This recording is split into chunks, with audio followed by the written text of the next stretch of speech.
നടിയെ ആക്രമിച്ച കേസിൽ ദിലീപ് 85 ദിവസം ജയിലിലായിരുന്നപ്പോൾ അദ്ദേഹത്തിന്റെ അമ്മ സരോജം നിരവധി തവണ ജയിലിൽ മകനെ കാണുവാനായി എത്തിയിരുന്നു.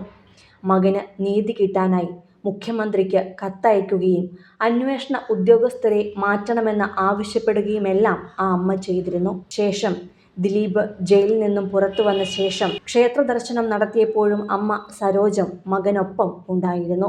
എന്നാൽ ആ അമ്മ ഇപ്പോൾ വാർദ്ധക്യ സഹജമായ അസുഖത്താൽ കിടപ്പിലാണ്. ഓർമ്മകൾ പൂർണ്ണമായും പോയി കഴിഞ്ഞ സരോജം ഇപ്പോൾ വീട്ടിലെ കാര്യങ്ങളൊന്നും അറിയുന്നില്ല.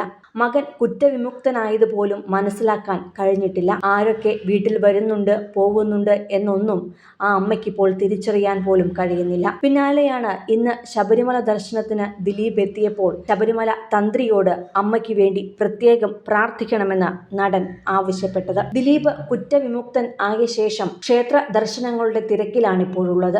ആലുവ ശിവക്ഷേത്രത്തിൽ തൊഴുതിറങ്ങിയ ശേഷം കണ്ണൂർ, കാസർഗോഡ് പ്രദേശങ്ങളിലെ മിക്ക ക്ഷേത്രങ്ങളിലും അദ്ദേഹം ദർശനം നടത്തിയിരുന്നു. കാവ്യയും ദിലീപും ചേർന്ന് ഒട്ടനവധി നേർച്ചകളാണ് ക്ഷേത്രങ്ങളിലെല്ലാം നടത്തിയിരുന്നത്. തുടർന്നാണ് അയ്യപ്പ ഭക്തൻ കൂടിയായ ദിലീപ് എല്ലാ വർഷവും ശബരിമലയിൽ എത്തുന്ന പതിവ് ഇത്തവണയും തുടർന്നത്.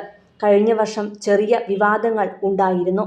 അതുകൊണ്ടാണോ എന്നറിയില്ല, ഇത്തവണ അധികം VIP പരിഗണന വഴിയല്ല അദ്ദേഹം ദർശനത്തിന് എത്തിയത്. ഉച്ചപൂജയ്ക്ക് പങ്കെടുക്കാൻ വേണ്ടിയായിരുന്നു ദിലീപിന്റെ ഇത്തവണത്തെ ദർശനം.